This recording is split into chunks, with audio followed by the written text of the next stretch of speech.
bentuk rupanya, ragam rambutnya. Tak pedulikan tanah asalnya, tutur bicara, keyakinannya tak ada yang sama. Itulah yang membuat kita kaya. Harus selalu ingat, oh, oh, oh, oh, aku adalah Indonesia, beraneka ragamnya, warna-warni irama. Assalamualaikum warahmatullahi wabarakatuh. Waalaikumsalam warahmatullahi wabarakatuh. Salam Om Swastiastu, Namo Buddhaya, salam kebajikan, dan salam sejahtera bagi kita semua. Selamat datang dan selamat pagi kami ucapkan kepada yang terhormat Kepala SD Plus IGM Palembang. Dalam hal ini diwakili oleh Wakil Kurikulum yaitu Ibu Marini SPDI. Kami ucapkan selamat datang kepada yang kami hormati pengawas internal SD Plus IGM, Ibu Dr. Anda Rosana Magdalena MM. Yang kami hormati jajaran struktural yaitu Ibu Reni Marini SSI sebagai Wakil Kesiswaan, Bapak Nurholis SPDI sebagai Wakil Humas, dan Ibu Sukowati SPD sebagai Wakil Sarana dan Prasarana. Yang kami hormati dan banggakan tentunya kepada dua orang guru hebat, calon guru penggerak Angkatan 7 Kota Palembang yang sudah hadir di hadapan kita, yang akan menyampaikan aksi nyata modul 1.4 budaya positif, yaitu Ibu Mevi Laranti SPD dan Ibu Eka Rusmala Sari SPDI MM. Selamat datang kepada Ibu Mevi dan Ibu Eka. Serta tak lupa juga yang kami hormati dan banggakan kepada seluruh rekan hebat SD Plus IGM Palembang.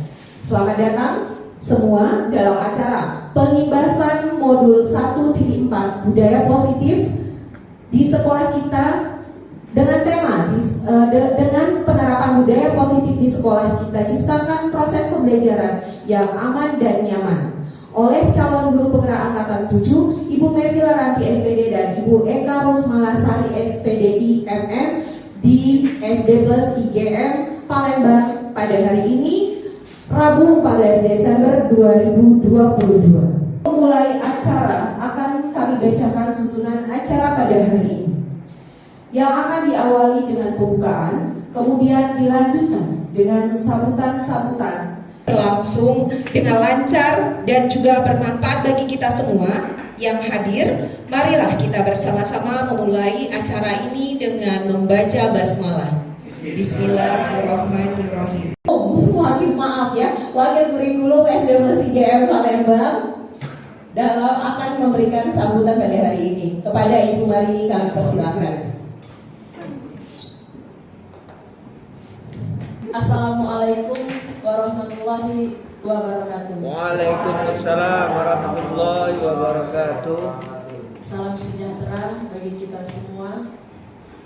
Yang saya hormati Ibu Dr. Anda Rosana Magdalena MM selaku pengawas internal kampus Burlian. Yang saya hormati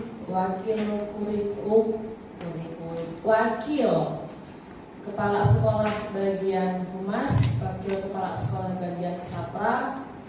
Yang kami sayangi calon guru penggerak.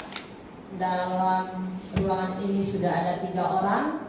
Yang akan selesai Miss Marda, yang sedang berproses Miss Mevi dan Miss Eka, dan semua rekan guru yang paling saya sayangi semuanya.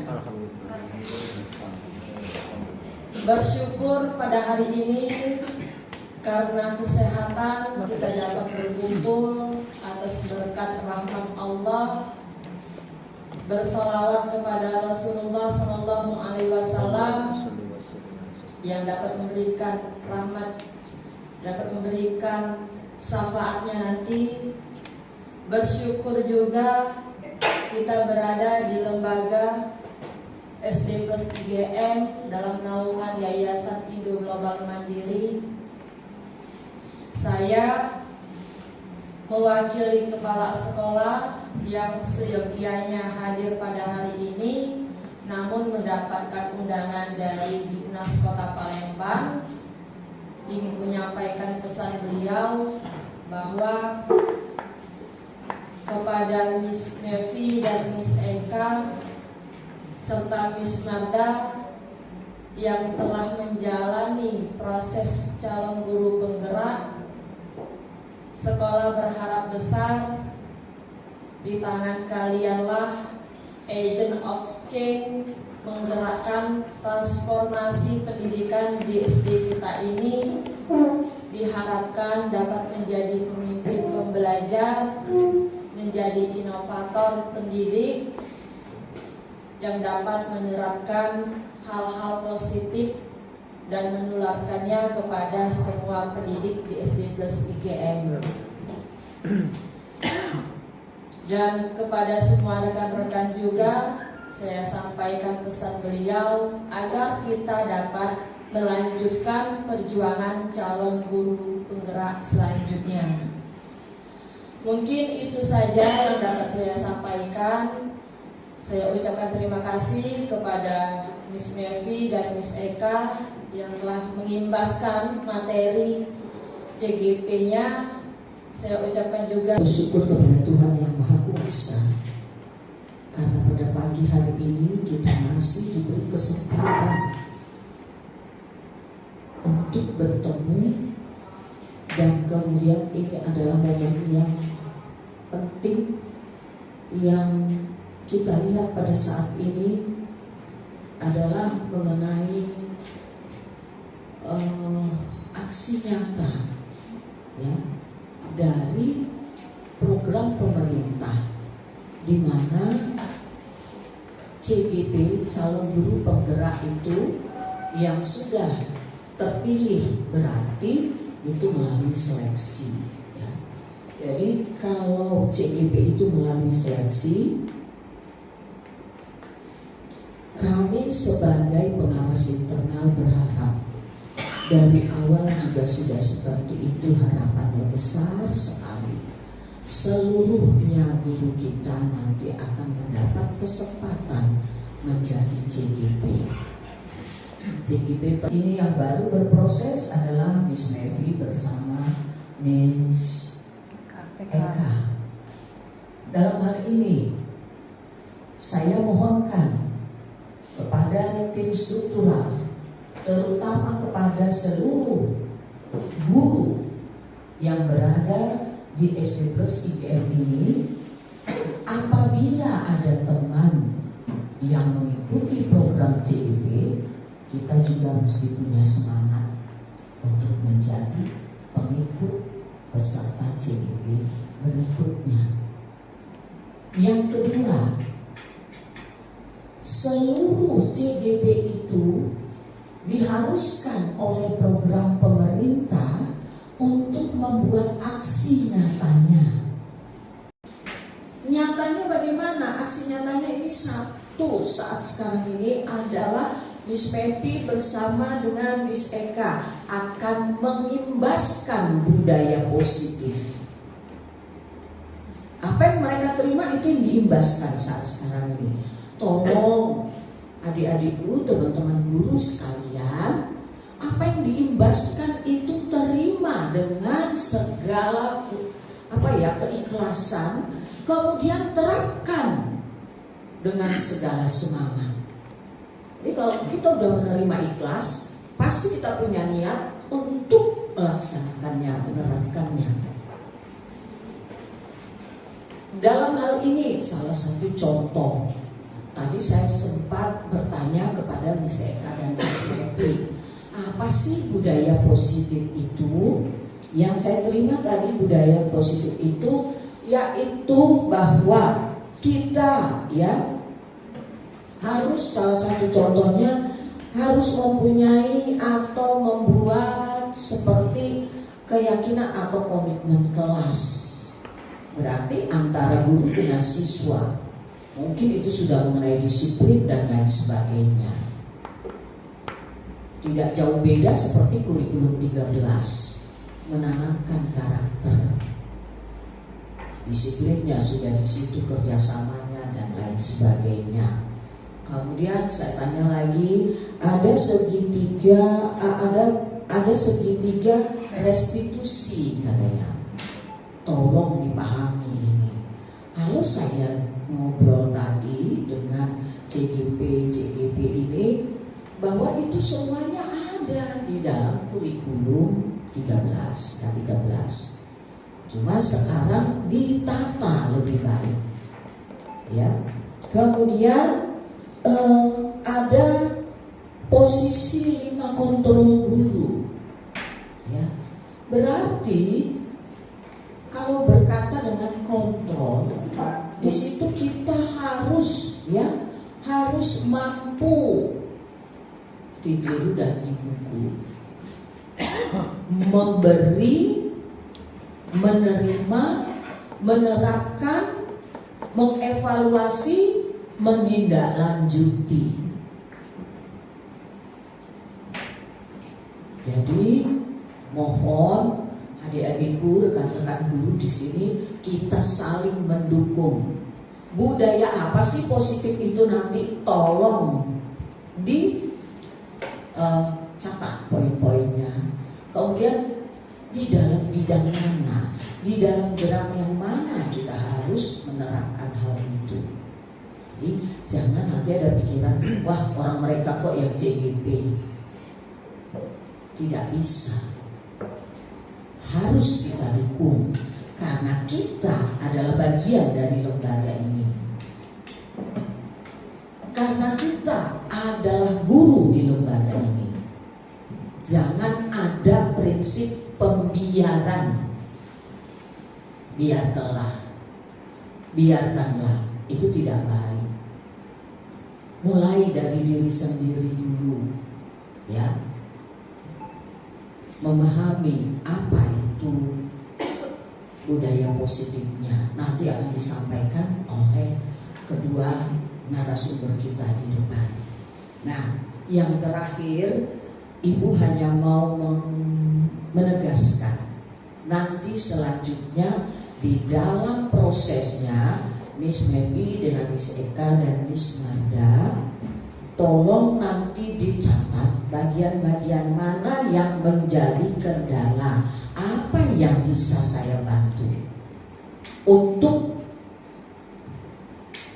penerapan daripada pembebasan semua materi dari CGP. Tolong dievaluasi.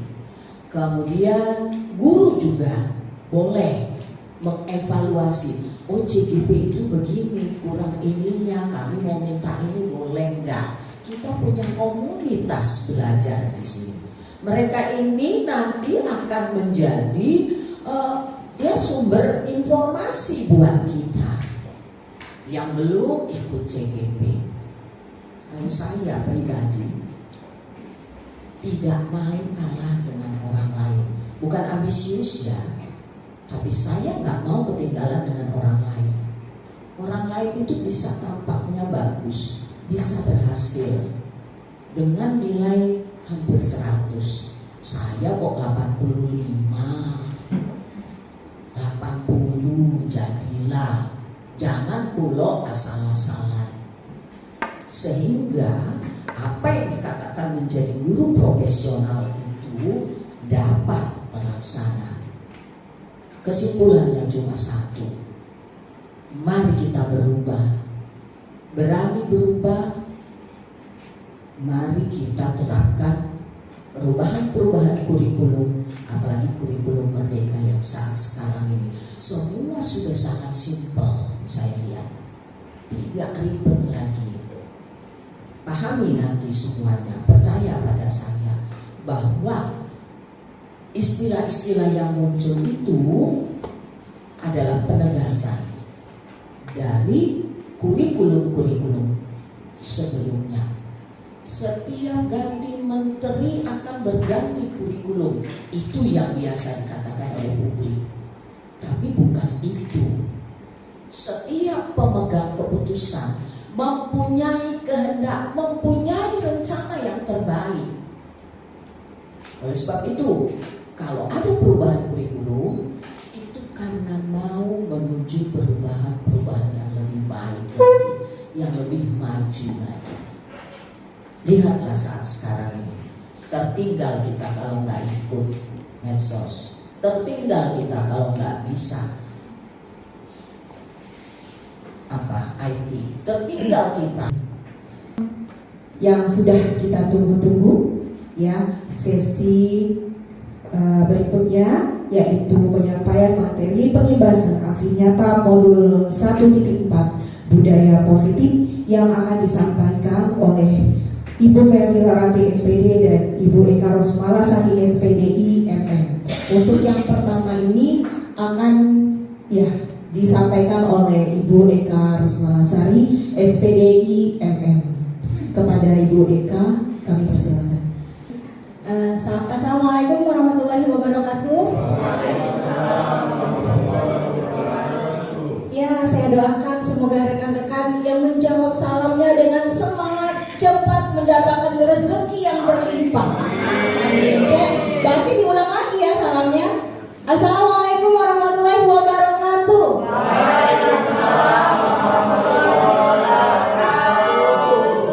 Insya Allah semuanya mendapatkan rezeki yang berlimpah ya. Oke, rekan-rekan semuanya jangan tegang, biasa saja. Termasuk kami berdua juga ya. Baik, sebelum memulai ada sebuah pantun. Iya, nanti bolehlah rekan-rekan teriak apa ya kalau biasanya pantun itu? Cakep, oke. Jalan-jalan ke Ampera. Jangan lupa sambil bersukaria. Marilah kita pagi ini membuka diri kita untuk belajar dan berbagi bersama. Nah, rekan-rekan semuanya, kebetulan saya dan Miss Nevi dan juga Miss Barda itu sudah melewati masa, kalau kami berdua ini kurang lebih 2 bulan ya Miss Nevi ya. Kalau Miss Barda itu sudah 1 tahunan ya Miss Barda ya. Itu sudah melewati proses belajar. Karena itulah dalam waktu kami belajar tersebut kami ingin berbagi kepada rekan-rekan. Nah, ini mungkin sesi kami yang berbagi yang pertama.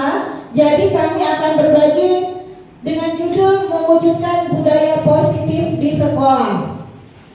Oke, next. Manusia, keempat kebutuhan dasar, 5 posisi kontrol guru, dan yang keenam segitiga restitusi. Mungkin ada bahasa yang udah biasa kita dengar, tapi mungkin ada yang terlupa. Oke, next. Nah, sekarang kita masuk kepada yang pertama, perubahan paradigma. Untuk itu saya mohon bantuan 4 orang. Boleh ya, saya panggil sendiri ya. Miss Weni, Wilanda, mohon bantuannya untuk ke depan. Kemudian sama Miss Rizka, Sir Edward dan Sir Dovi. Mohon bantuannya ke depan. Baik, silahkan berpasangan ya Miss Weni sama Miss Rizka. Kemudian Sir Dovi sama Sir Edward. Sekarang Miss Weni dan Sir Edward itu adalah si A. Kita anggapkan mereka adalah si A. Lalu Rizka dan Miss Rizka dan Sir Edward ini adalah si B namanya. Ya. Nah, sekarang si A silahkan genggam tangannya. Genggam si A, Dovi sama Miss Weni ya. Dua-dua tangannya digenggam. Jadi si A ini dia punya sesuatu ya di dalam genggaman itu yang sangat berharga. Barang ini sangat penting sekali dalam menunjang kehidupan dia. Ya. Nah, terus ada si B. Kan kalau kita manusia sosial itu gak hidup sendiri kan. Nah, jadi ada si B. Si B ini bertugas membuka genggaman tangan si A. Bagaimana caranya? Berpikirlah si B bagaimana caranya. Boleh dengan paksaan, boleh dengan intimidasi, boleh dengan bujukan, boleh dengan rayuan, boleh dengan iming-iming uang. Nah, kalau ada uang ya, gitu ya. Pokoknya dalam waktu 5 menit, lamaan ya 5 menit. 30 detik, si B harus berusaha membuka genggaman tangan si A.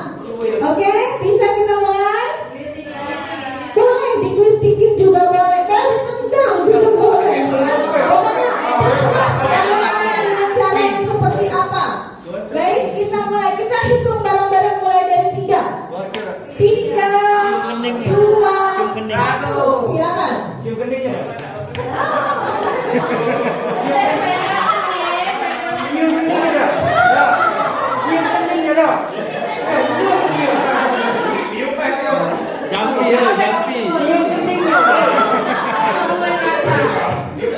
Oke, 10, 9, 8, 7, 6, 5, 4, 3, 2, stop. Oke, sekarang kita tanya. Nah, ternyata di Sir Edward sama Sir Dovi tangannya terbuka ya, Sir Edward ya? Iya, bagaimana rasanya Sir Dovi mempertahankan sesuatu dingin ya? Bagaimana caranya Sir Edward bisa memaksa Sir Dovi untuk membuka tangannya? Tidak dipaksa, Miss. Tapi disuruh biar sehat, tangan ini kasih sanitizer. Karena dia erupsi tangan. Biar kesadaran diri sendiri ya. Biar oke gitu. Ya, ada hadiahnya, tidak.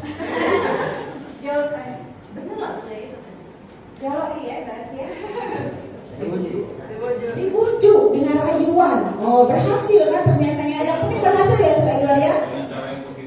Iya, benar. Bujukan yang saya positif ya. Masih ampun dulu ya. Sekarang yang kedua, Miss Rizka dan Miss Weni. Gak apa-apa ya saya kesini. Nah, berhasil nggak Miss Rizka? Tidak. Tidak. Sudah dengan semua cara? Sudah. Boleh diberitahu dengan cara apa saja? Oke. Nah, sekarang Miss Weni. Silakan. Miss Weni, kenapa nggak mau membuka tangan? Alasannya kenapa tidak mau membuka genggaman tangan? Karena sesuai dengan pendirian. Wah, masih halus dong. Jadi sesuai dengan pendirian ya, mempunyai sesuatu yang berharga ya. Oke, sudah dengan semua bujukan? Ya. Sudah dengan semua cara? Iya, dengan semua cara. Berat kepala gue. Dipaksa, dibujuk, masih nggak bisa ya. Oke semuanya, terima kasih ya kepada rekan-rekan yang sudah bersedia untuk bermain bola. Silakan kepada Miss Weni, Miss Rizka, Sir Edward dan Sir Dovi namanya. Silakan next. Jadi yang pertama, ilusi guru dapat mengontrol murid. Jadi si B itu kita ibaratkan seperti seorang guru, ya. Dia bagaimana caranya harus membuka tangan si murid. Si murid ini adalah si A.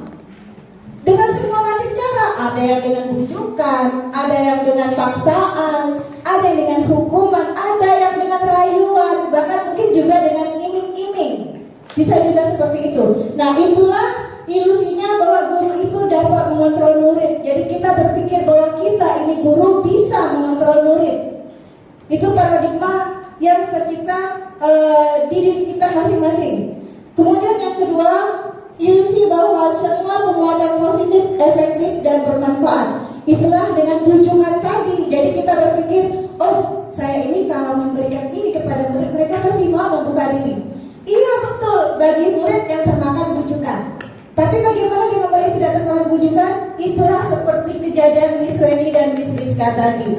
Karena si murid punya pendirian sendiri, ya. Tapi kan dia takut guru ini loh, dilawan bahaya, nilai nggak naik kelas. Nah tetap aja ya. Nah itulah yang menjadi menjadi tantangan kita sebagai guru.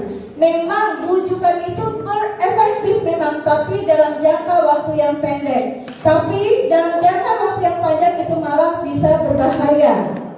Karena dia melaksanakannya dengan terpaksa, tidak dari diri dia gitu kan.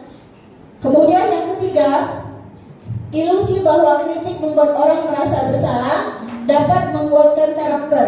Mungkin si murid menurut, tapi dalam jangka waktu yang panjang itu sangat tidak efektif sekali. Dan yang terakhir, ilusi bahwa orang dewasa memiliki hak untuk memaksa. Nah, itulah kita sebagai guru, kita berpikir bahwa kita adalah orang dewasa. Kita berhak memaksa murid kita, karena murid kita itu adalah anak-anak, apalagi kita adalah guru SD. Jadi pokoknya anak-anak itu harus nurut saya, kan mereka murid saya. Saya ini orang dewasa, mereka itu anak-anak. Padahal anak-anak sesuai dengan pemikiran Ki Hajar Dewantara, sekarang yang sedang digalakan itu adalah sesuai dengan kodrat zaman dan kodrat alamnya. Anak-anak itu punya dunianya juga, punya keunikannya sendiri. Kalau anak-anak yang bisa dipaksa dengan bujukan, oke, bisa masuk dianya. Istilahnya apa ya kalau Miss Risa sama Miss Vera, ihab, ya, dia harus dengan misalnya dengan mendengar musik, dengan menonton, ya, maka audiovisual. Nah, itulah anak-anak kita zaman sekarang, ya. Nah, dari permainan tadi kita harus merubah paradigma kita. Kita itu ingin menjadi guru yang seperti apa? Apakah kita ingin menciptakan diri kita itu sebagai guru yang selalu dengan bujukan, dengan paksaan, dengan hukuman? Oke, anak nurut, tapi bertahun-tahun berikutnya anaknya nggak akan ingat lagi sama kita. Atau kita ingin menjadi guru itu yang diingat terus sepanjang masa. Yang seperti itulah yang nanti akan dibahas sama Miss Baby tentang 5 posisi kontrol guru. Oke, next. Disiplin positif dan motivasi. Jadi ada sebuah pernyataan dari Ki Hajar Dewantara, bunyinya, di mana ada kemerdekaan, disitulah harus ada disiplin yang kuat. Sungguh pun disiplin itu bersifat self-disiplin, yaitu kita sendiri yang mewajibkan kita dengan sekeras-kerasnya. Tidak sendiri, bukan karena paksaan. Nah, itulah yang menjadi tantangan seorang guru. Oke, selanjutnya. Seseorang yang memiliki disiplin diri berarti mereka bisa bertanggung jawab terhadap apa yang dilakukannya. Karena mereka mendasarkan tindakan mereka pada nilai-nilai kebajikan universal. Sebagai pendidik, tujuan kita adalah menciptakan anak-anak yang memiliki disiplin diri sehingga mereka bisa berperilaku dengan mengacu pada nilai-nilai kebajikan universal dan memiliki motivasi intrinsik bukan ekstrinsik. Jadi kalau nilai-nilai kebajikan universal itu kalau di kurikulum Merdeka itu sudah dirangkum ya di dalam penguatan profil Pancasila. Jadi ada 6: beriman, bertakwa kepada Tuhan Yang Maha Esa dan berakhlak mulia, bernalar kritis, mandiri, kreatif dan berkebinekaan. Satu lagi. Nah, nanti itu akan ada turunannya lagi. Jadi anak akan mandiri, anak akan toleransi, anak akan belajar menghargai, gitu kan? Oke, lanjut.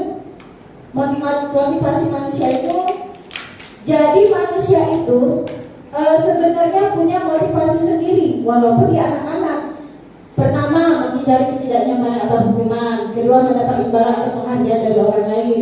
Tiga, menjadi orang yang mereka inginkan dan menghargai diri sendiri dengan nilai yang mereka percaya. Kalau yang pertama itu dia kalau dipercaya satu mempertahankan diri. Gak ada orang yang mau dihukum, betul gak? Nah, jadi memang sudah menjadi motivasi mereka bagaimana menghindari ketidaknyamanan terhadap hukuman itu. Ada anak yang cuek-cuek, ternyata dihukum, gak tahu itu, gak tahu ya apakah itu masuk apa gak belajar, pokoknya saya jangan sampai dihukum. Nah, itu kan sudah menjadi motivasi mereka sendiri sebenarnya. Itu yang harus kita hindari karena itu bukan apa keyakinan. Lanjut. Nah, kebutuhan dasar manusia. Manusia itu sendiri sebenarnya punya kebutuhan yang ingin mereka capai, ya. Pasti mereka inginkan, dan bagaimana caranya mereka mendapatkan mencapai dari kebutuhan dasarnya itu, yaitu ada 5: kasih sayang, bertahan hidup, kesenangan, kebebasan, dan penguasaan. Ada yang dia punya kebutuhan dasarnya, dia butuh kasih sayang. Dia akan melaksanakan bagaimana caranya biar dia bisa mendapatkan kebutuhannya tersebut. Misalnya, kalau anak kecil itu kan, pokoknya dia ya mungkin meluk-meluk, mepet-mepet gitu ya, karena dia membutuhkan kasih sayang. Lalu juga ada yang bertahan hidup, dia berkelahi berdua, dia nggak mau barangnya diambil, digocoknya. Nah, jangan bagaimana? Jadi itu sebenarnya sudah menjadi kebutuhan dia karena dia memang mau bertahan hidup. Tinggal kita menganulirnya, kita memposisikan diri kita ini sebagai guru. Bagaimana cara kita mengambil tindakan biar siswa tersebut dapat memenuhi kebutuhan dasar manusia dengan tanpa menilaikan nilai-nilai kebajikan universalnya tersebut. Nah, berkaitan dengan kebutuhan manusia untuk memenuhi kebajikan di perusahaan itu akan dilanjutkan dengan Miss Menvi. Ya, terima kasih Miss Eka.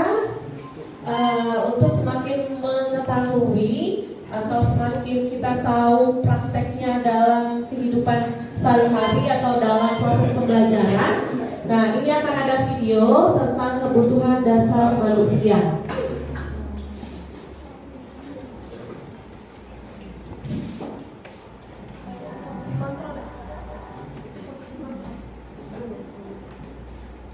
Posisi kontrol.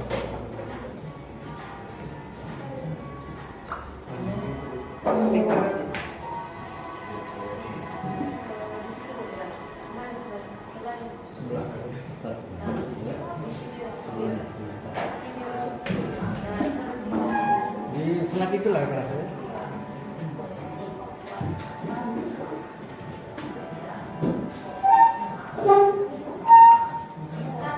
Di selat itu lah rasanya.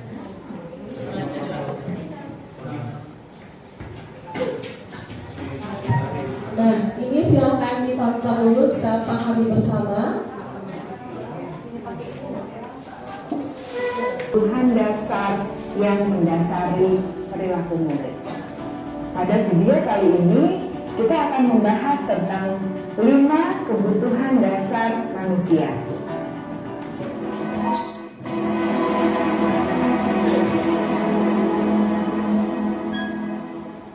Ki Hajar Dewantara dalam salah satu kutipannya menyatakan, kita ambil contoh perbandingannya dengan hidup tumbuh-tumbuhan.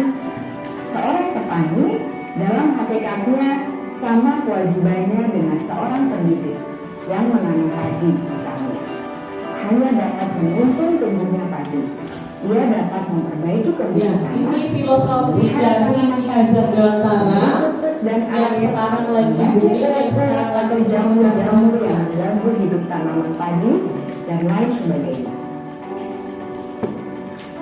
Ketika guru memahami kebutuhan apa yang mendasari perilaku murid, dan guru berusaha menuntun dan mendukung murid dalam memenuhi kebutuhannya secara positif, pada hakikatnya guru tersebut ibarat seorang petani yang sedang berusaha memahami kebutuhan masing-masing tanaman, dan ia berusaha memenuhi kebutuhan tanaman tersebut agar dapat tumbuh dengan subur dan maksimal. Dr. William Glasser, seorang psikiater dari Amerika Serikat, menyatakan bahwa seluruh tindakan manusia memiliki tujuan tertentu, yaitu memenuhi kebutuhan dasarnya. Ketika kelima kebutuhan dasar telah terpenuhi secara memadai, maka murid akan tumbuh dengan seimbang dan bahagia. Sebaliknya, ketika kebutuhan dasar tidak terpenuhi dengan baik, maka seseorang akan mengalami emosi negatif seperti bosan, sedih, dan kecewa. Bahkan mereka dapat melakukan perbuatan yang bertentangan dengan nilai-nilai kebajikan atau melanggar peraturan.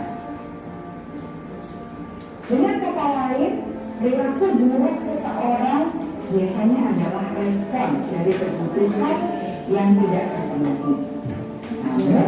Nah, jadi dapat kita pahami bersama ya bahwa kita sebenarnya pun anak-anak pun memiliki 5 kebutuhan dasar. Kalau tidak terpenuhi berdasarkan video tersebut, maka akan timbul rasa-rasa seperti tampak di video tersebut. Kebutuhan untuk bertahan hidup atau survival. Yang kedua, kebutuhan untuk merasa diterima atau love and belonging. Yang ketiga, kebutuhan akan kebebasan atau freedom. Yang keempat, kebutuhan akan kesenangan atau fun. Dan yang kelima, kebutuhan akan penguasaan atau power. Ya, betul. Nah, jadi begitu. Kalau di antara 5 kebutuhan dasar ini sudah terpenuhi, maka rasa nyaman di murid, terus juga proses pembelajaran juga dapat tercipta dengan baik.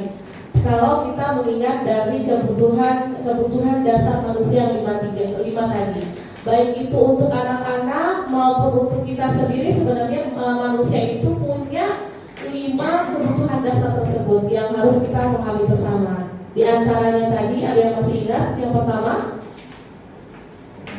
5 kebutuhan dasar, kasih sayang. Oke, yang kedua, kebutuhan dasar, bertahan hidup. Terus yang ketiga, kekuasaan. Yang keempat, kebebasan, ya. Yang kelima, kesenangan. Nah, jadi memang kita kadang-kadang harus memahami pada saat kita pengen kebebasan, kita pengen kesenangan. Begitu pun dengan anak-anak. Artinya kita harus memahami, mentoleransi setiap orang lain maupun begitu juga dengan murid, harus bisa mentoleransi bahwa memang kita itu mempunyai 5 kebutuhan dasar. Bukan berarti kita itu harus tidak penuh aturan, harus sesuai dengan on the track. Tapi memang ada fitrah dari diri manusia itu yang sudah diciptakan Tuhan, 5 kebutuhan dasar tadi. Nah, begitu juga kita memahami siswa. Misalkan memahami anak murid yang tiba-tiba dicap sebagai anak nakal, dicap sebagai tidak memenuhi aturan, tidak mematuhi aturan. Sebenarnya dia pun ada kebutuhan dasarnya tadi. Nah, itu yang harus kita pahami sebagai guru agar kita bisa men-treatment murid, mencari solusi terhadap permasalahan yang dia hadapi. Oke, berikutnya posisi 5 kontrol, ya. Nah, sekarang bagaimana guru untuk menyikapi problem-problem murid? Apalagi kita di sini sebagian dari rata-rata guru kelas. Kalau tidak guru kelas, guru mata pelajaran. Dan alhamdulillah di SD Plus IGM ini ada BK. Artinya sudah sinergi yang baik sekali untuk menciptakan budaya positif di SD Plus IGM. Karena semua elemen di SD Plus IGM ini ada semua, baik guru kelas, guru mata pelajaran, dan guru BK. Tinggal kita mensinergikan fungsi dan peran kita masing-masing agar budaya positif itu bisa tercipta di lingkungan SD Plus IGM. Nah, bagaimana kita menciptakannya? Ada 5 posisi kontrol yang biasanya, ini bahasanya saja, posisi 5 kontrol yang biasa kita lakukan terhadap siswa kita. Videonya bisa ditampilkan, Sob.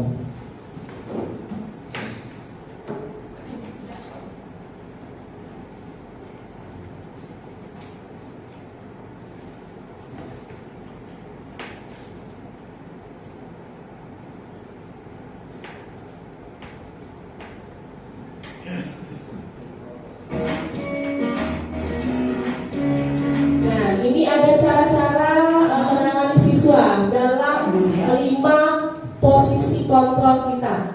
Restitusi, salah satu program yang dikembangkan adalah 5 posisi kontrol. 5 posisi kontrol dalam restitusi adalah proses perjalanan seorang pendidik agar dapat mengenali dirinya.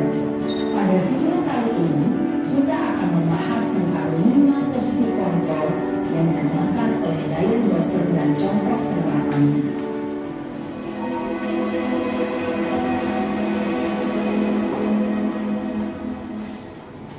5 posisi kontrol itu adalah 1.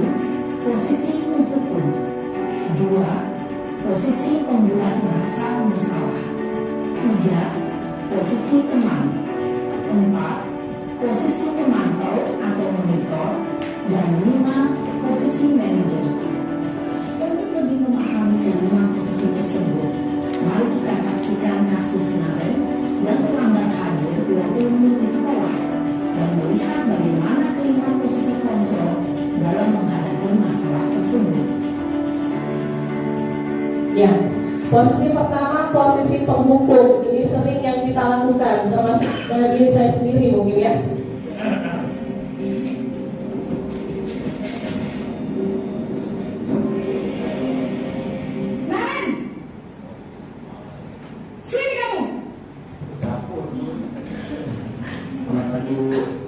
Selalu terlambat.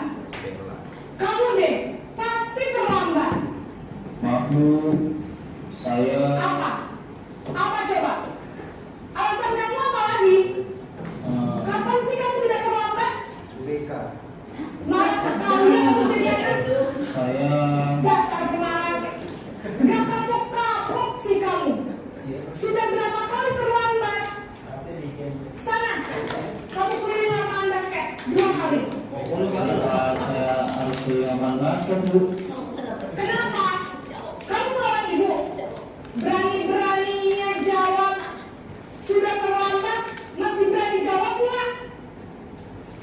Sekarang, keliling lapangan basket 5 kali sekalian. Biar kapok. Cepat.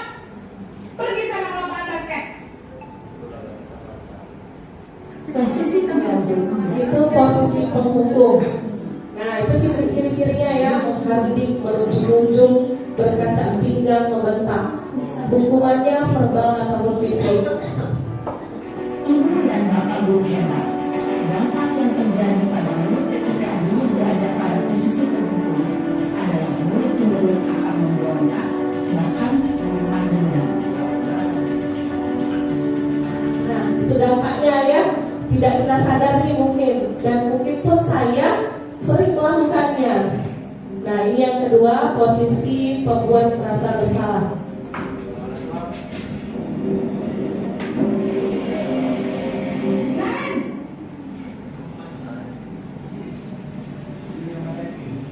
Selamat pagi, Bu.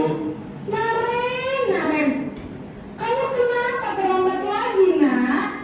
Ya Tuhan, Naren, kamu senang ya bikin ibu susah ya? Kalau kamu terlambat lagi, nanti ibu yang ditegur bapak kepala sekolah, nak. Disangka ibu tidak bisa membina kamu. Duh, gimana ini? Maaf, Bu. Bu Gusti Naren, kamu suka ya kalau ibu tegur bapak kepala sekolah? Terus, sekarang ibu harus tulis apa ini di buku absen? Ini kamu sudah sering terlambat loh. Ibu harus apa coba? Maaf, Bu. Maaf sekali. Ya sudah, lain kali jangan bikin ibu susah lagi ya nak ya. Ibu tidak akan kuat lagi kalau kamu begini terus. Iya, jadi dia banyak aktingnya, posisinya ya. Maaf sekali. Ya. Nah, ternyata ada efeknya untuk siswa. Cenderung bersenang untuk menjaga suasana tetap santai. Murid akan merasa senang, aman, dan akrab dengan guru. Identitas yang tercipta adalah identitas sukses atau berhasil. Namun, Nah, ini efeknya. karena ini masih dorongan eksternal, maka ada faktor ketergantungan dari murid kepada orang tertentu. Ya, jadi efeknya adalah figuritas siswa kepada guru tersebut. Namun hanya kepada orang-orang tertentu saja. Oke, yang keempat, posisi pemantau atau monitor.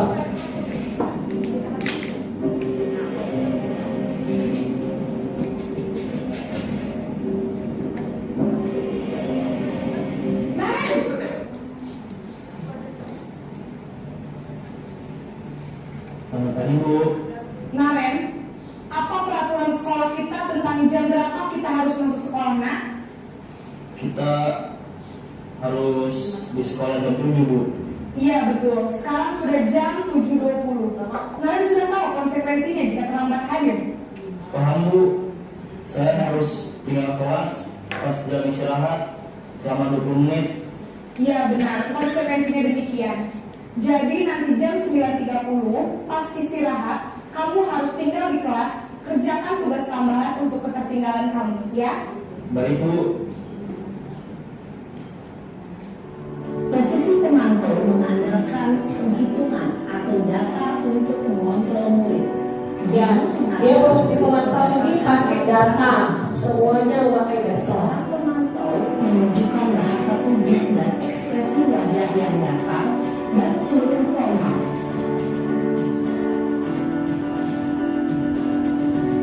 Nah, yang terakhir ini adalah posisi manajer.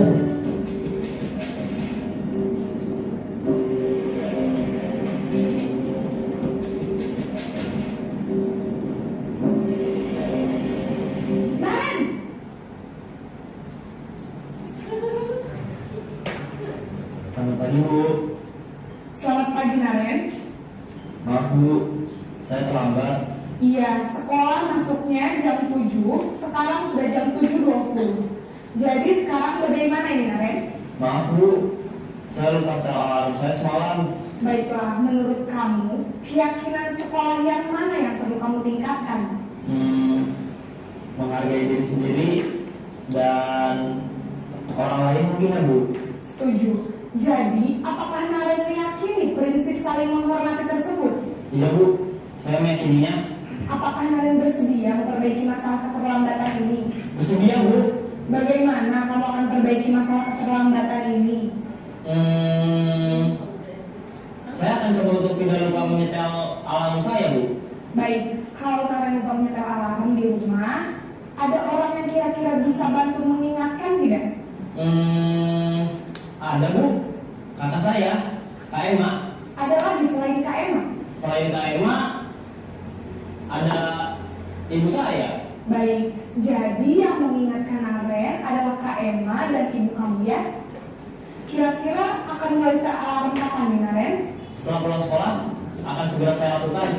Baik, jadi Naren akan setel alarm untuk bangun besok pagi dan akan diingatkan oleh kakak dan ibunda Naren ya.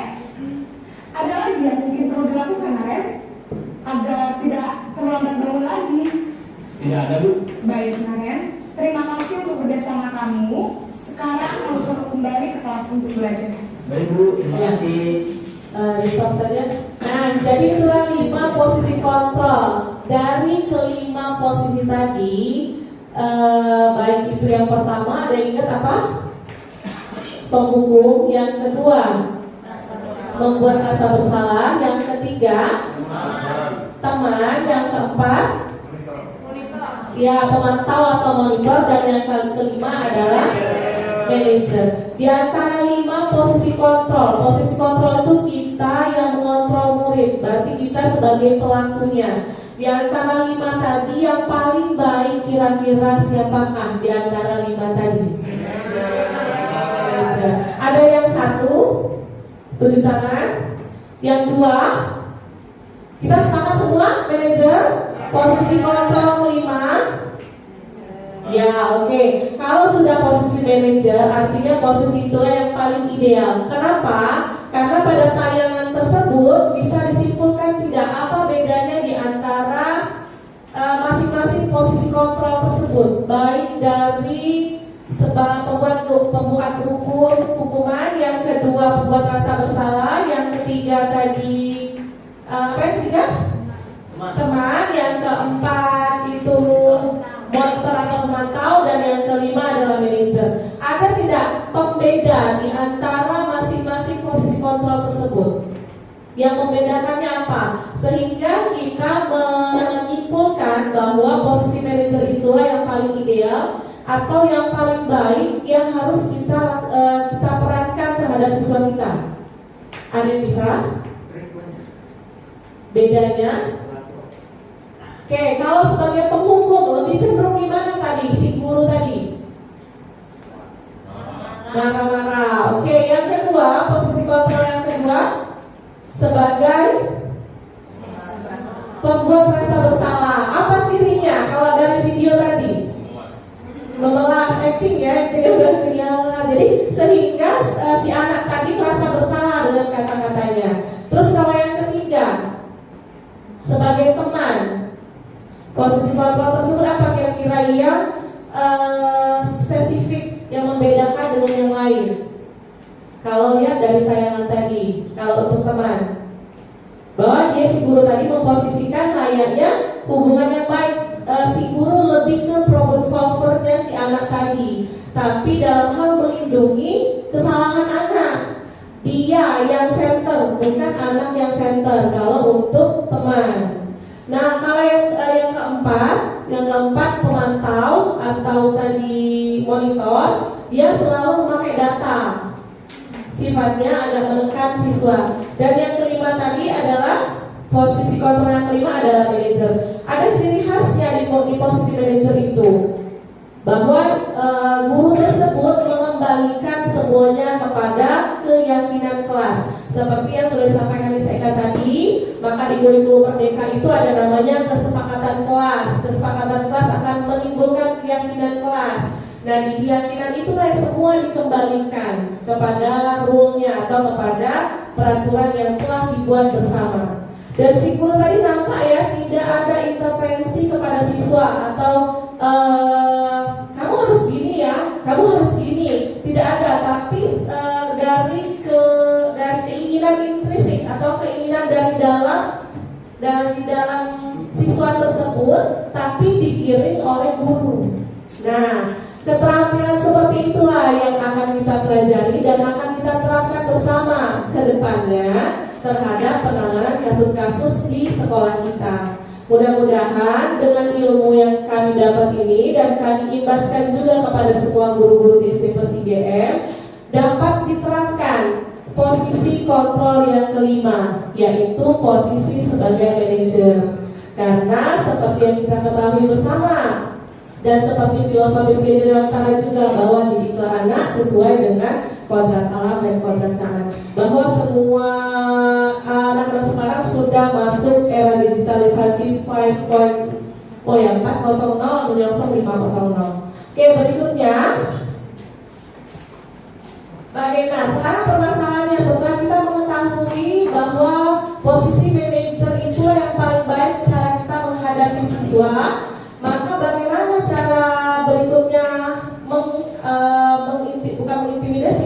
menelaah siswa atau kita memperlakukan siswa tersebut. Nah, ini dengan menggunakan segitiga restitusi namanya. Segitiga restitusi. Nah, ini ada tayangan video bagaimana kita menerapkan posisi manajer itu dengan menggunakan segitiga restitusi.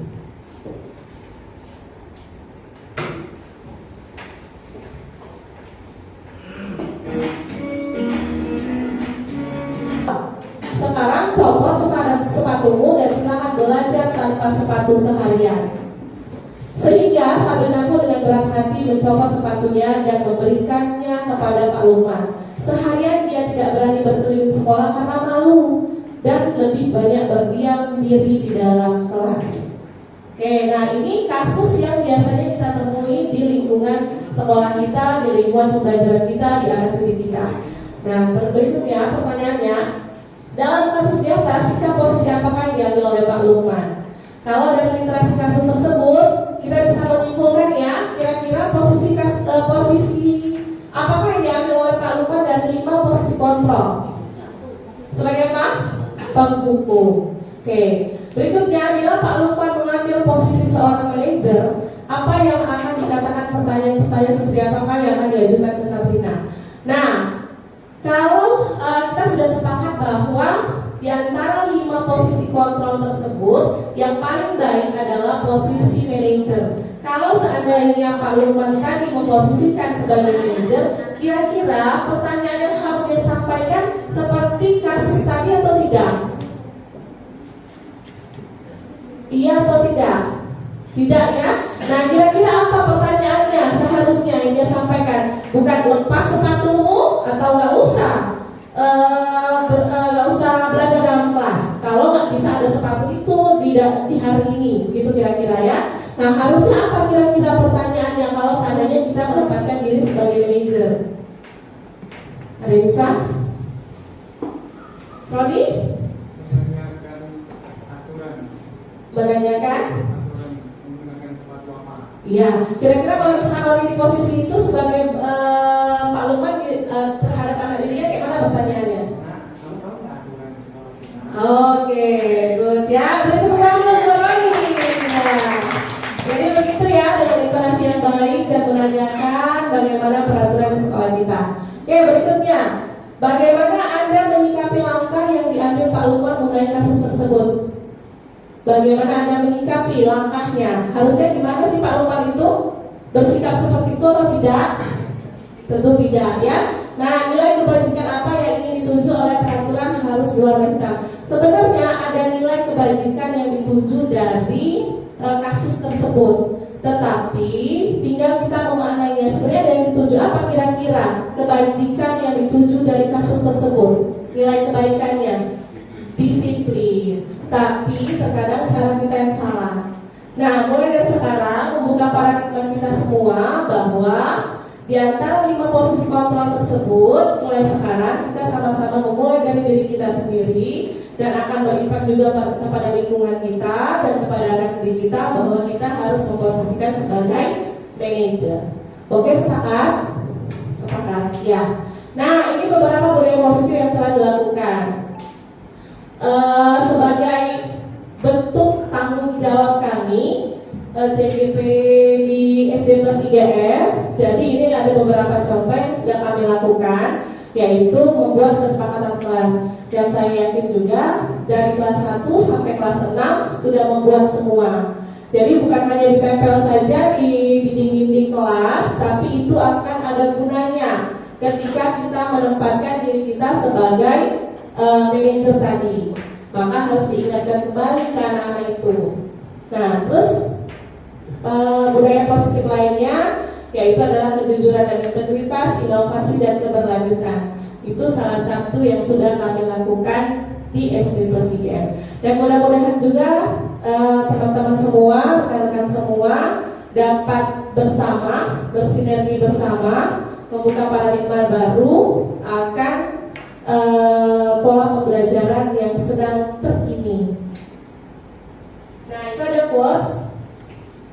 Mari kita belajar bersama untuk menerapkan konsep ini, dimulai dari diri kita sendiri, sehingga berdampak pada anak didik kita, rekan sejawat kita, komunitas sekolah kita, bahkan bangsa dan negara, sehingga budaya positif dapat tercipta di lingkungan kita. Oke, terima kasih untuk pertemuannya hari ini. Wassalamualaikum warahmatullahi wabarakatuh.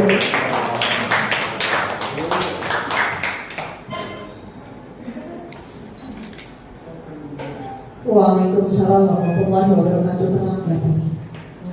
Ya maaf ya misalnya. Oke, itulah tadi sumber luar biasa. Kasih aplaus lagi dong buat kedua narasumber ya yang pada materi penjelasan pada hari ini. Yang sudah sangat luar biasa ya, Miss Mevi dan Miss Eka sudah menginspirasi kami semua yang ada di sini mengenai budaya positif di sekolah. Baik, selanjutnya kita akan memasuki sesi berikutnya, yaitu sesi tanya jawab. Kepada rekan-rekan tentunya sudah ada banyak mungkin ya pertanyaan-pertanyaan karena ini bentuknya aplikatif sekali. Ya, Miss Mevi dan Miss Eka sering kita temui keseharian kita karena kita adalah pendidik. Di setiap pembelajaran itu, kegiatan belajar mengajar, pasti kita temui kasus-kasus ya yang berkaitan dengan disiplin positif yang sudah disampaikan ya. Itu ada kaitannya semua. Dari disiplin positif yang berkaitan dengan kesepakatan kelas atau keyakinan kelas, yang dari kesepakatan kelas akan menjadi keyakinan kelas. Sebuah kesepakatan bersama itu akan diyakini bersama.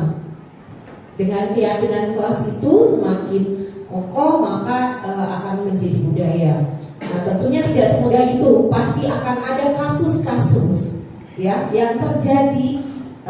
Mungkin rekan-rekan semua di sini sudah mulai ingat nih, oh aku punya kasus nih seperti itu. Ya, bagaimana nih menyelesaikan dikaitkan dengan segitiga restitusi ya keyakinan kelas yang kita buat bersama dengan murid kita seperti itu. Kita buka untuk pertama sesi tanya jawab ini 3 pertanyaan kepada rekan-rekan, kami persilakan. Oke, Miss Vera. Acting. Oke, assalamualaikum warahmatullahi wabarakatuh. Waalaikumsalam. Terima kasih waktunya.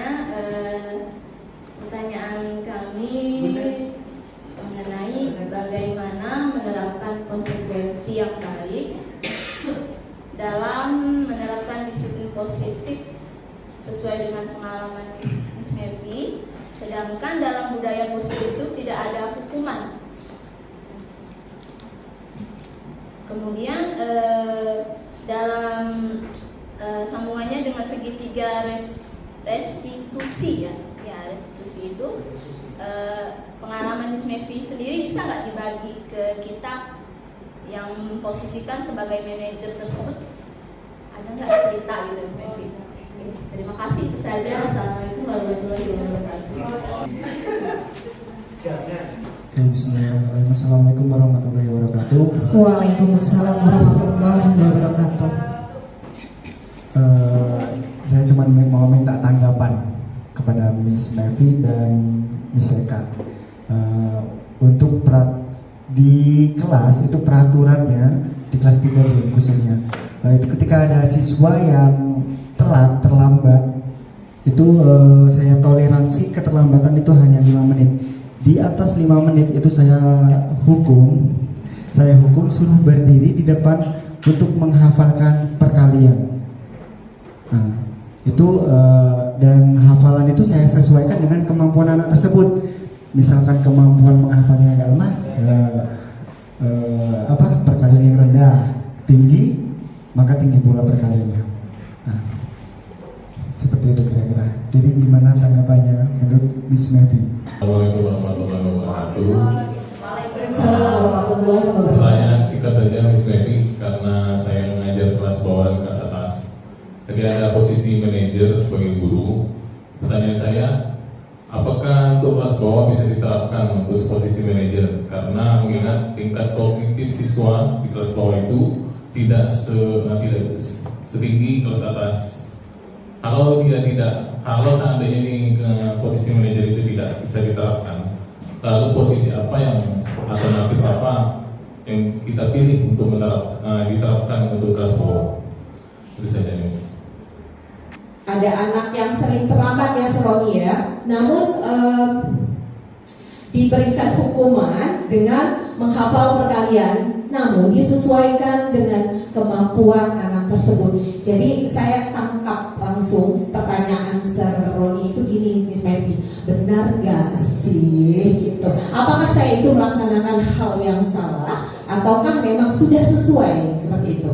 Dan yang ketiga dari Sir Edward, karena mengajarnya di 2 level yang berbeda, kelas 1 dan kelas 6 ya, waduh, pembuka dan penutup ya. Jadi ada karakteristik yang berbeda, sangat berbeda antara kelas 1 dan kelas 6. Nah itu bagaimana seperti itu? Ada alternatifkah ya seperti itu ya? Itu Miss Mevi. Silakan Miss Mevi. Gak apa ya sambil dulu? Ya boleh. Nah, jadi yang pertama terima kasih sebelumnya kepada Miss Vera. Pertanyaannya, ada nggak pengalaman diri saya memperlakukan posisi manajer terhadap siswa murid di kelas saya, karena saya mengajar di kelas 4. Mungkin seperti itu ya Miss Vera ya, kurang lebih ya. Nah, jadi begini. Setiap orang pasti pernah melakukan 5 posisi kontrol tersebut secara sadar ataupun tidak. Pasti pernah, karena kita dididik oleh paradigma lama. Begitu pula dalam lingkungan keluarga kita, emak-emak kita, zaman berapa dari kita ya. Nah sudah itu belum lagi di lingkungan kerja, di lingkungan sosial kita, sehingga Kemendikbudristek ini kan baru meluncurkan program guru penggerak ini, baru ini kalau saya kali angkatan 7 baru setelah pandemi melihat konteks yang ada di Indonesia. Nah saya pun secara jujur harus mengatakan bahwa saya juga baru dapat ilmunya setelah saya mengikuti program guru penggerak. Oleh karena itu akan saya imbaskan juga kepada teman-teman rekan kerja sekalian, bahwa pada saat saya mendapat ilmu itu juga saya merefleksi diri saya gitu kan, mengevaluasi. Nah salah, aku galak juga posisi penghukum itu. Nah bahasa kita tuh ya bahasa Palembangnya. Terus nah aku juga galak posisi buat bersalah. Dan ternyata tidak baik. Nah sekarang dimulai dari diri saya, dan saya mengajak juga kepada rekan-rekan untuk sama-sama belajar menerapkan. Nah jadi kalau misalkan kasus pengalaman pribadi belum ada, karena masih juga yang saya pahami dari terhitung sampai sekarang dapat ilmunya masih menerapkan paradigma yang lama. Tapi memang secara karena mungkin saya dulu dibesarkan oleh lingkungan yang tidak militer, jadi saya pun menerapkan ke anak-anak yang tidak misalkan hukuman, terus itu perkataan keras atau misalkan didikan apa ya maksudnya mengecam dengan posisi kontrol pertama sebagai penghukum. Itu jarang saya lakukan untuk anak-anak. Lebih ke posisi teman, dan kalau posisi manajer baru mau saya terapkan kepada anak-anak ke depannya. Jadi begitu Miss Vera. Ya, ada lagi Miss Vera? Yang kedua kalian jawab sama Miss Eka. Baik ya, saya coba jawab yang kedua dan mungkin juga berhubungan dengan jawaban untuk Sir Edward pertanyaan ketiga. Jadi kan Sir Roni ada kesepakatan di kelasnya kalau anak terlambat dikasih enggak, maksudnya dikasih waktu 5 menit. Kalau memang sudah lebih dari situ maka diberi hukuman. Hukumannya berupa berdiri di depan kelas menghafalkan perkalian sesuai dengan kemampuan anak. Jadi seperti itu ya Sarania. Nah jadi mungkin kita harus menyamakan dulu persepsi antara hukuman dan konsekuensi. Jadi memang kesepakatan kelas itu dibuat itu harus disepakati bersama, dan apabila tidak dilaksanakan maka ada konsekuensinya, bukan hukuman. Jadi harus kita bedakan dulu antara hukuman dengan konsekuensi. Kalau hukuman itu malah dia lebih cenderung membuat anak merasa menderita. Mungkin seperti itu ya kalau menurut pemahaman saya, dan mungkin juga bisa nanti bolehlah kalau rekan-rekan ingin berbagi atau sharing ya. Jadi kalau hukuman itu anak akan dibuat menderita, dia merasa tertekan gitu kan, bisa dengan bisa bentuk verbal atau dengan kata-kata, bisa juga seperti itu. Jadi kalau berdirinya mungkin itu bentuknya adalah hukuman. Nah, hal itu yang harus kita hindari sebenarnya. Tapi kalau menghafalkan perkalian itu menurut saya itu adalah konsekuensi. Apalagi dengan statement bahwa menghafalkannya sesuai dengan kemampuan anak. Jadi tidak ada kesan pemaksaan di situ. Jadi kalau konsekuensi itu malah menimbulkan dampak yang panjang kepada anak. Jadi memang itu kalau hukuman dia akan ada trauma. Setelahnya anak akan ada rasa trauma. Tapi kalau konsekuensi tidak menimbulkan trauma, gitu ya. Jadi mungkin itu yang kita bedakan, bahwa kalau sebaiknya ketika kesepakatan kelas itu tidak bisa dijalankan, maka bukan hukuman yang kita berikan, tapi konsekuensi. Kembali sama seperti Miss Mevi, karena ini juga baru menjadi kami baru belajar, seperti yang saya bilang di awal, kami baru belajar dan kami mencoba untuk menerapkannya. Dari sini ke depan kami akan mencoba untuk menerapkannya, dan kami mengajak rekan-rekan, ayolah kita coba bersama-sama untuk menerapkan budaya positif ini di sekolah. Mungkin itu juga bisa menjawab pertanyaan Sir Edward. Jadi kalau anak di kelas bawah memang bisa kita menerapkan posisi kita guru sebagai manajer, itu bisa. Karena posisi kitanya bukan posisi bukan posisi pembelajarannya. Jadi kalau memang intinya ya, kalau di posisi manajer itu ada 3: ketemu masalah sesuai dengan kesepakatan. Jadi kalau dia ada masalah nih, lihat nih kesepakatannya gimana. Misalnya dia ribut di kelas, nah kesepakatannya apa? Nggak boleh ribut di kelas. Jadi konsekuensinya apa? Kita selesaikan bersama. Gimana ya biar nggak ribut misalnya kan? Oke, kita nonton aja ya, atau kita bermain ya. Kita sesuaikan dengan media pembelajaran kita pada hari itu. Jadi kalau posisi manajer malah lebih bisa diterapkan untuk anak SD, karena di situ akan ada ada nego antara guru dengan siswa.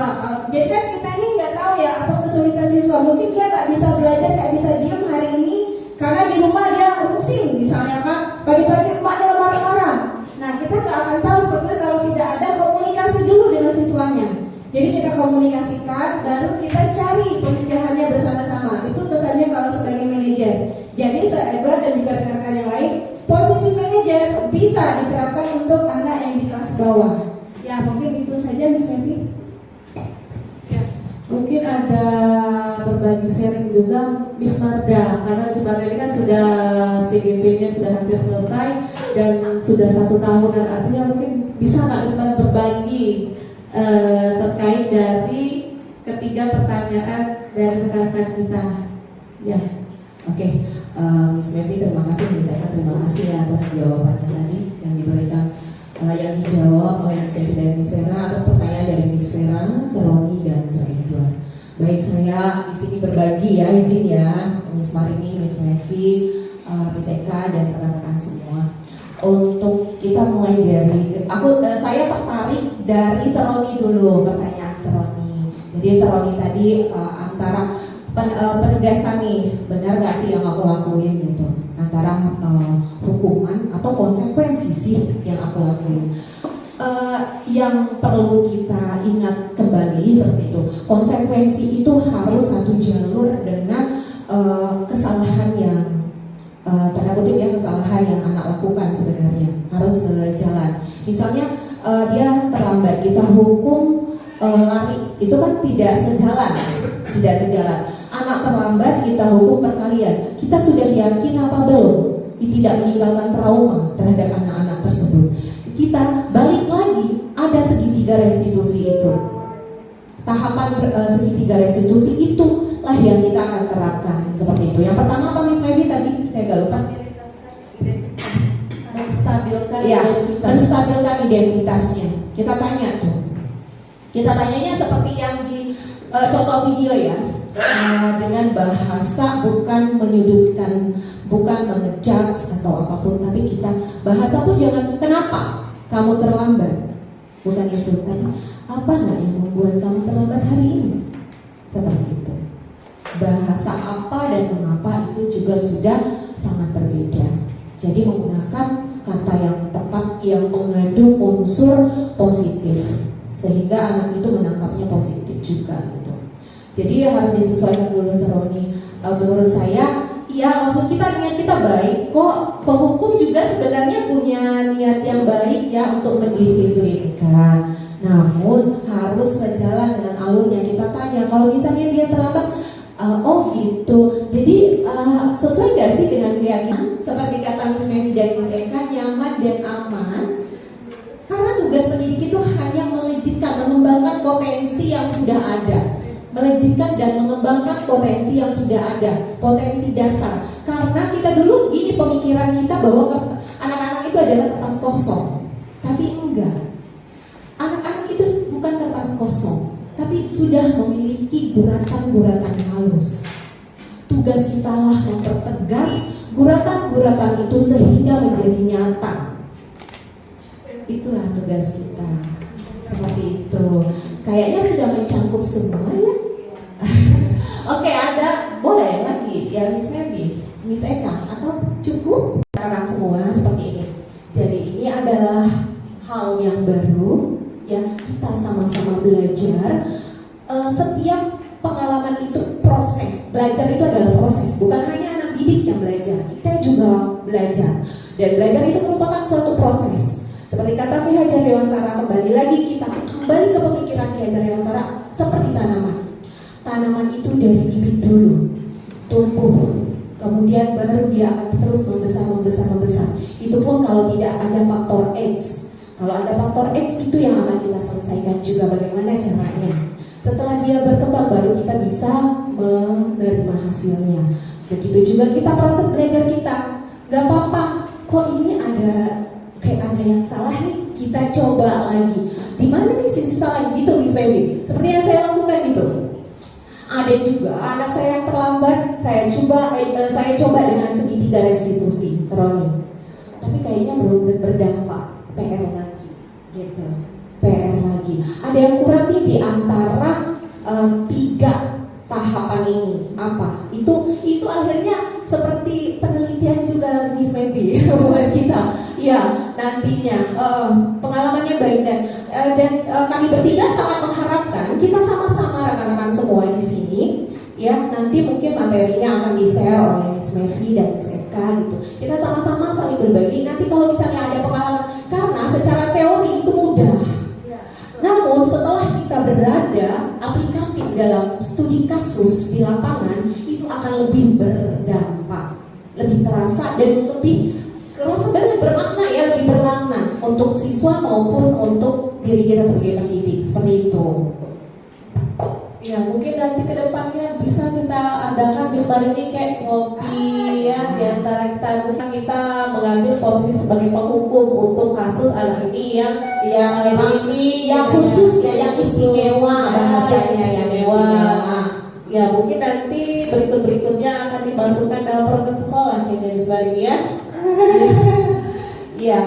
Gimana? Mungkin rekan-rekan juga menyambut baik karena ini studi kasus ya, aplikatif sekali dengan kondisi kelas masing-masing. Ya. Oke, terima kasih. Cukup ya, Serdean? Iya cukup. Kan mau nanya tadi. Sudah cukup ya? Iya cukup. Ya Allah, Besti. Oke.